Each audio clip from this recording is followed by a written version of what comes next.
Guys, kanina tinola yung ating ulam. Ngayon naman guys, umani ako. Hindi ako masyadong magastos ngayon sa pagkain guys kasi naani ko lang naman sa likod bahay yan. Basta sa ngalan ng gulay, pang tinola mayroon, kompleto, may luya, may daon din naman ng sili, pero konti pa lang kasi yung daon ng sili. Pinabubunga ko pa. And then kaya malunggay na lang nilagay ko sa tinola. So, yun, kanina yun. And then, bumili yung aking bayaw ng baboy. Birthday niya bukas. Kumuha ko ng, konting baboy para dito sa, ang gagawin ko, ang ampalaya con carne. Yan, guys. Ay, kamatis.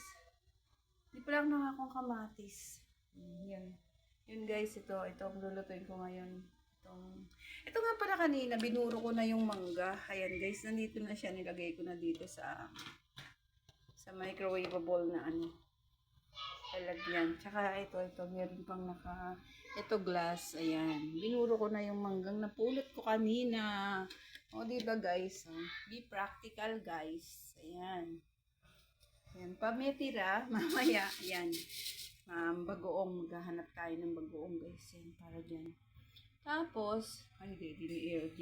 Tapos, ayan, may pure honey. Yun, wala na naman yun guys, yung alak. Ay, naku, nagiging na naman guys. Ayun. Okay guys, bye-bye for now. Magluluto na ang lola nyo. Magluluto na si Enday Glenn.